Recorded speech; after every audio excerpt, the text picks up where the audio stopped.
De acordo com o último levantamento da Sociedade Brasileira de Cardiologia, SBC, as doenças cardíacas chegam a atingir, por ano, mais de 300 mil vítimas, minha gente. O estudo também aponta que infartos e derrames, os famosos AVCs, lideram as estatísticas. Muita gente ainda tem dúvidas sobre o assunto e desconhece as principais causas, sintomas e maneiras de prevenir essa doença. Por isso, minha gente, para você ficar mais informado do assunto, eu e você vamos receber ela que é médica cardiologista, a super doutora Érica Olivier. Bom dia, doutora, bem-vinda! Que Deus abençoe, bem-vinda mais uma vez. Obrigada. Doutora, esses dados são verdadeiros, doutora?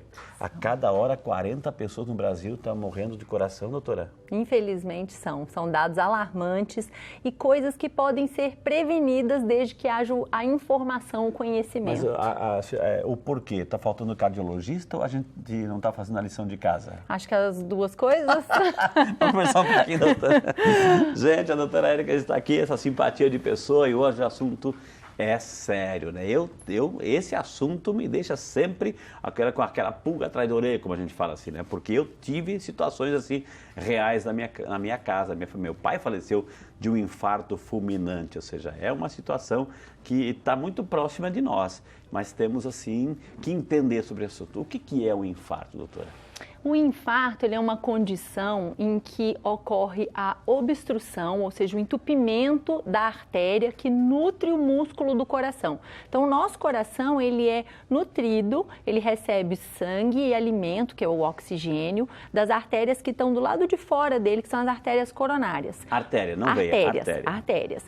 Quando uma dessas artérias ela sofre um entupimento, uma obstrução, então o sangue deixa de irrigar esse músculo, essa parede onde esse músculo dessa região, onde essa artéria está irrigando, ele morre, e aí esse é o infarto, é a morte desse músculo que está sendo irrigado por uma artéria entupida. Porque o coração é essa bomba, esse motor que não para nunca, que tem que mandar sangue para todas as artérias, até a mais fininha, até os alvéolos lá assim pequenininho, tem que mandar oxigênio lá. Ou seja, quando não chega aquele órgão, ele é prejudicado? Doutor? Ele é prejudicado, porque se a gente imaginar o coração como uma bomba, né, e uma dessas paredes que tem que contrair, impulsionar esse sangue, ela sofreu um infarto e morreu, a gente não vai conseguir impulsionar esse sangue e levar esse sangue para regiões importantes, como por exemplo o rim, o cérebro, né? Então a gente vai ter uma deficiência de nutrição para esses órgãos devido a isso já seria uma consequência de um infarto. O corpo dá algum sinal, doutora? Então, existem alguns sintomas que a gente deve prestar bastante atenção. O principal sintoma do infarto é a dor no peito, né? Então, o sintoma clássico do infarto é uma dor precordial, que a gente fala, precordial é essa região do tórax no centro, né? Um pouco às vezes para a esquerda.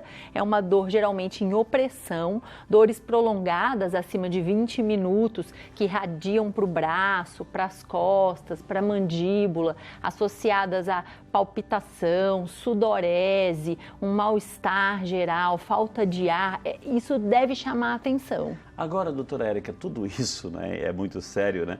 Porque quando a gente começa e sabe de algumas situações, alguns sintomas, começa a doer o peito, enfim, a gente entra num desespero, parece que dói tudo, então tá doendo o dedão do pé? Tá doendo um fio de cabelo? Tá. Ou seja, o nosso emocional fica alterado e parece assim que está tudo doendo.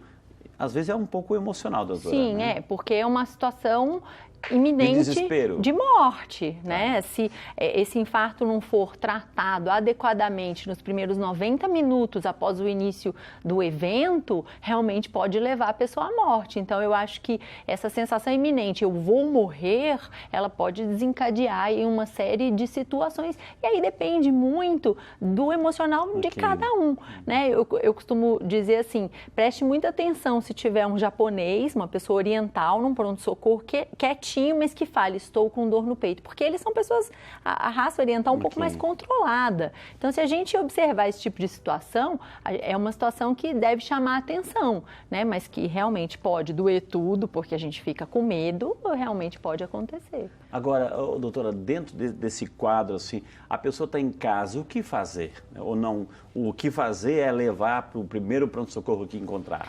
Eu acho que quem está vivenciando isso, quem vai atender, quem vai ajudar uma pessoa que está com esse sintoma, primeiro manter a calma.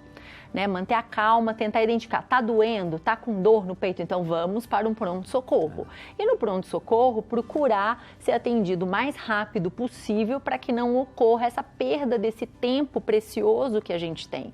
Esses 90 minutos, eles são muito preciosos no infarto, para a gente poder realmente não perder esse músculo que eu falei que a gente perde quando a artéria entope. Entendi. A gente em cardiologia costuma dizer, inclusive, que tempo é músculo, porque quanto mais o tempo passa, mais músculo a gente perde e maiores são as consequências. O que a gente faz que leva ao infarto? Ou seja, o que a gente faz de errado, fatores de risco que produzem o infarto, doutor? Existem vários fatores de risco e fatores de riscos importantes, né? Então, hipertensão, diabetes, colesterol, tabagismo, sedentarismo. Então, são coisas que a gente pode controlar, né? Algumas a gente pode abolir, como, por exemplo, abandonar o hábito de fumar, né? Evitar o sedentarismo, a atividade física é uma coisa boa para o nosso corpo, para o nosso coração. Controlar bem a nossa pressão. O nosso diabetes, eu sempre falo para os diabéticos, olhe para o pote de açúcar como um pote de veneno. Não coma açúcar, né? Cuidar do nosso colesterol. Agora, existem também os fatores hereditários, né? E esses a gente nem sempre consegue controlar, que esses vêm da nossa família. Pessoas, às vezes, que na nossa família já tiveram um evento, trazem uma carga hereditária para a gente. Então, a gente deve controlar os fatores de risco que a gente pode, né? Então, são muitos, tem né? que ficar mais atento aí, doutora. Sim. Doutora, nós temos algumas fotos aí, vamos mostrar para quem está em casa algumas fotos. A senhora falou assim de dor no peito, acho que temos até umas fotos que falam sobre isso também. Mas vamos começar então aqui, é uma artéria, doutora? É uma artéria, bem bonita, né?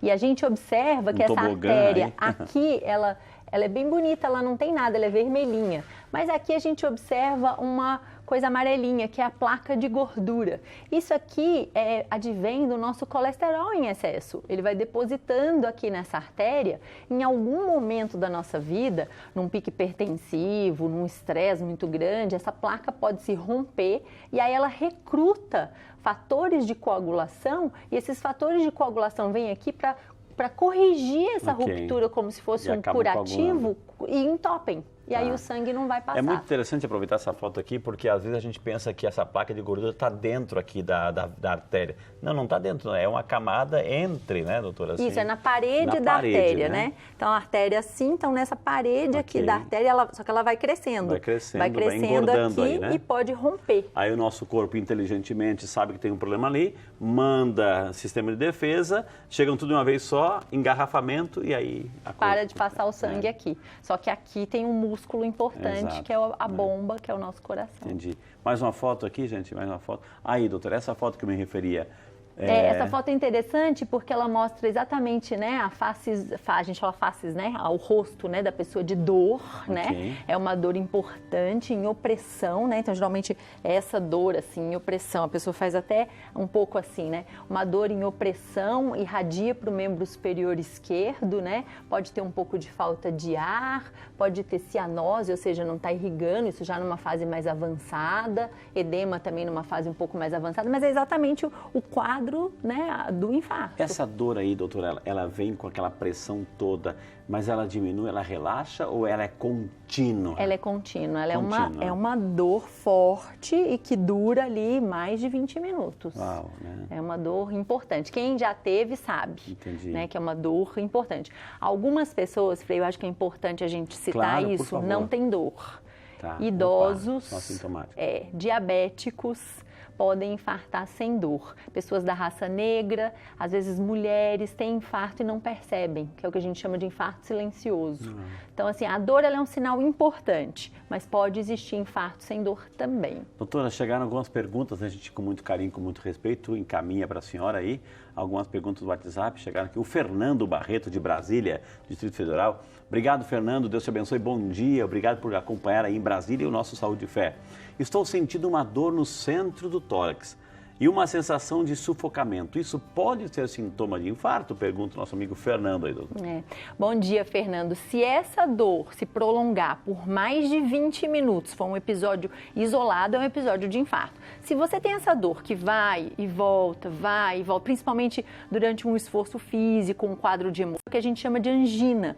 É como se fosse um pré-infarto. É um sinal que o corpo está dando que a irrigação não está sendo adequada. Deve existir uma placa maior, de gordura, que não deixa o fluxo sanguíneo chegar onde ele precisa e aí causa a dor, que é a angina, que a gente chama. Mais uma pergunta aqui, dá tempo. William Simões, de Ribeirão Preto, Minas Gerais. Obrigado, William, Deus te abençoe. Bom dia para você, representando a tua linda Ribeirão Preto, em Minas Gerais. Eu tenho diabetes tipo 2, portanto adquirida, e sou hipertenso. Venho sofrendo com dores no peito, tonturas e um desconforto respiratório. Já tem uns 2 meses. O que pode ser? Pergunta o nosso amigo William, doutora. Pode ser isquemia miocárdica, Isquemia miocárdica é quando o fluxo sanguíneo não chega adequadamente ao músculo do coração e leva a esses sintomas. Podem ser outras coisas? Pode, então tem que ser bem investigado. Agora, existem 2 fatores de risco importantes, que é a hipertensão e o diabetes, para a doença coronariana. Então, eu acho que precisa passar por uma investigação bem séria com um cardiologista, por exames, às vezes até invasivos. Uma pessoa que teve um episódio de infarto, enfim, tratou, está redondinho, está bem, pode ter outro? Pode. 30% de chance em 10 anos. Em 10 anos, né? Uau! A Thaís Silveira, de Taubaté, bem pertinho de nós aqui. Bom dia, Thaís. Deus te abençoe. Que bom que você está conosco, Thaís. Por que uma pessoa jovem tem menos chance de resistir a um infarto ou um AVC do que uma pessoa com mais idade? Pergunta a Thaís. Bom dia, Thaís. Na verdade, eu não acho que uma pessoa mais jovem tenha menos chance, eu acho que ela tem mais chance. Mas o que eu acho que influencia muito nessa questão da idade é como é esse jovem. É um jovem saudável ou é um jovem diabético, hipertenso, obeso, sedentário? Porque se a gente tiver um jovem nessas condições e um idoso que se alimenta bem, que não tem hipertensão, que faz atividade física, esse idoso tem menos chance do que esse jovem. Então, acho que vai depender também muito dos fatores de risco.